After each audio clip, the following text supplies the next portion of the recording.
Welcome to D.I.Y. Automotive School with my friend Pete and Minnie, the body shop girl.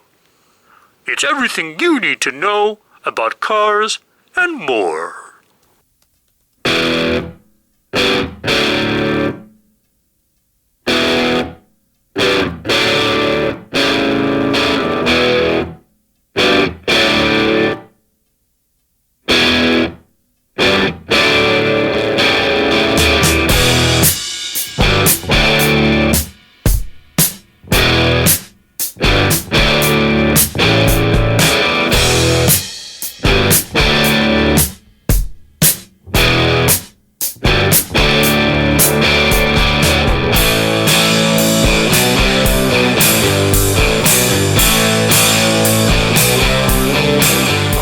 Doing out there? This is Pete over at SWR&C, Southwest Rod and Custom, Dallas, Texas, right here in the heart of Dallas, suburb of Louisville, right here. Here we are, working as usual, always fucking working, and coming to you live as we work, you might say. But the real situation is that it's update time over here at SWR&C.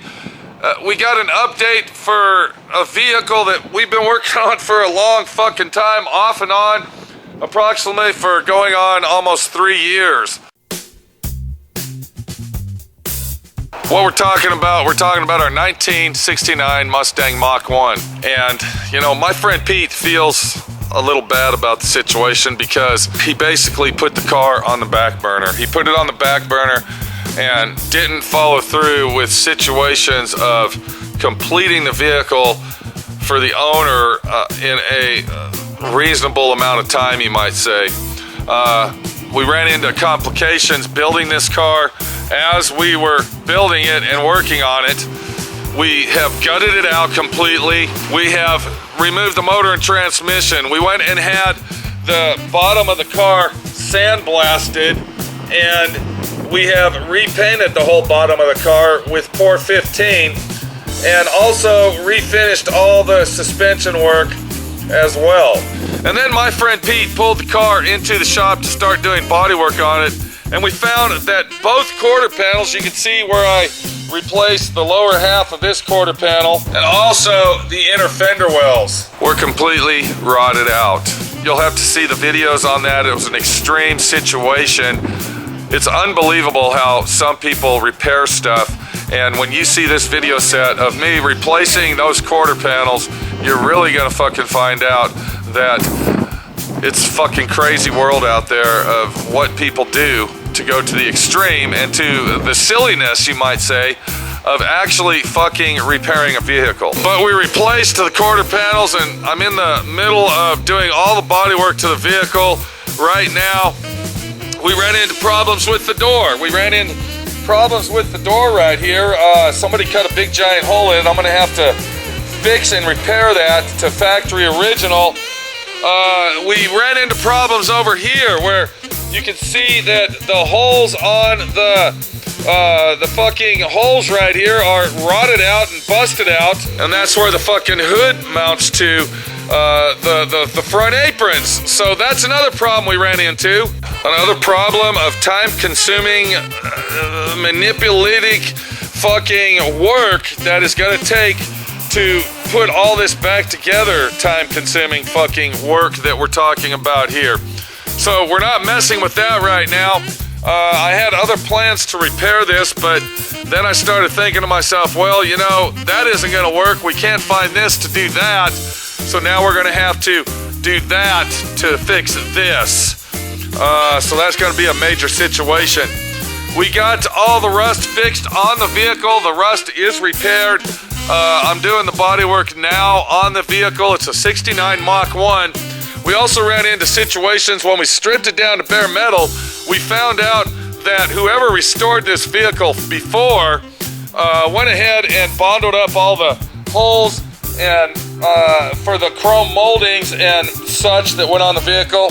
And I was going to go ahead and do that as well, because at first the owner didn't want to go to the extreme of making it a concourse restoration. She wanted a nice drivable show car that she can take to local car shows and be proud of something that she has owned for basically her whole life. This car that we are looking at right now, it is a family relic that has been in her family since the day it was purchased and then handed down from relative to relative, cousin to cousin, uncles, this, that, and the other. And she finally ended up with the car and she's keeping it.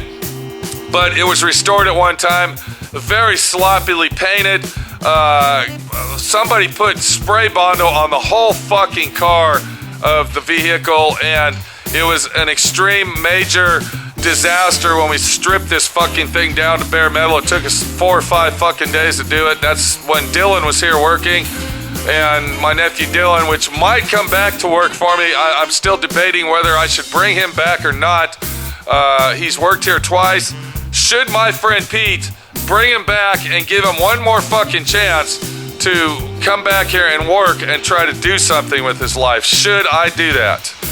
I don't know. I'm still thinking about it, but right now we're talking about a Mustang here. We're not talking about my friend Pete and his fucking employee problems, because right now we're more concerned about this fucking Mustang. So now comes the situation of what we call time-consuming operation. Time-consuming as in manipulating and minutely taking care of all the dents that have accumulated on this vehicle throughout the years of being on the road and being a drivable car. I've talked to the owner. We were talking about the chrome. I'm gonna grind the Bondo out that I put in there, because after speaking with her, she wants to put the molding back on the vehicle just like it was to make it the true 69 Mach 1 vehicle that this car was purchased as. The 351 high output motor, which has been sitting under this blanket here for the past 2 years, completely restored, I might say, and ready to fucking rock and roll once again. We also have the original transmission that has been completely gone through and remanufactured with the torque converter. So this is gonna be one hot fucking vehicle when we're all done with it, if we ever get it done. It's a big fucking situation over here. It's a nightmare of a situation that says, you know, we're gonna fucking do it. I'm not giving up on this car. I'm not gonna shyster the lady around. I'm not gonna give her car back to her half-ass fucking done. I'm not gonna give up. I'm not gonna take the person that owns this vehicle for a ride. And that's the situation that we have in the fucking world today, is that people take other people for rides and they tell the person, hey, that's life, I don't give a fuck. My friend Pete isn't that way. My friend Pete will finish this car and get her done.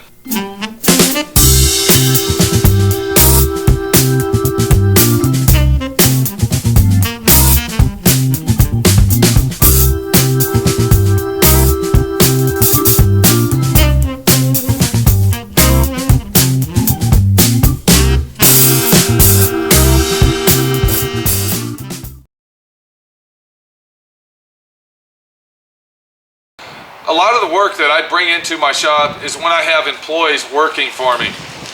Because what we do is we build these employees up and we get them to start working on little stuff, and leads into, you know, bigger stuff.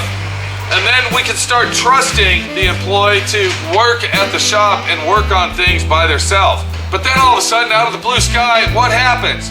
The employee turns out to be a piece of shit, or he quits on us, or we gotta let him go, or he's just not working out and things are not fucking doing what we are supposed to be doing here. And then what happens is we are stockpiled, okay, and it's pressuring and pushing on us, and all the work that we got because of the employee has turned out to be a fucking nightmare. That's why we have so much work over here, is because the employees take granted of, I want to work here, but I only care about Fridays. Friday is the only day I care about because that's the day that you have to pay me. Other than that, I'll come here and hang out and fuck off and pretend I'm working. And, you know, if you want to get more work in to keep me busy, then I'll be here for you so I can fuck around and get my paycheck on Fridays. I would just presume and rather to be by myself. I don't give a fuck about having employees here because me being here by myself is telling me that at least I know the job is getting done. The job is getting done right. I don't have to babysit myself. I don't have to play romper room, and I don't have to put the clown music on and wear the big red nose and be the ringleader of the circus. I don't have to do that when I'm here by myself.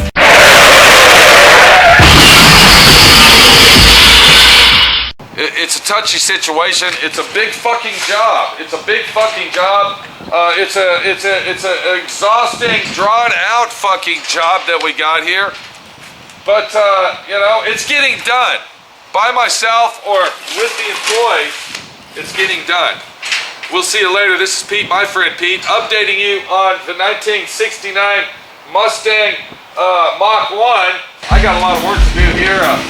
We're finalizing up the quarter panel bodywork on the right-hand side. Then we're gonna move over and grind Bondo out of the rocker panels and straighten those out so we can put the moldings back on. And it's a great fucking deal. It's a fucking circus with no clown.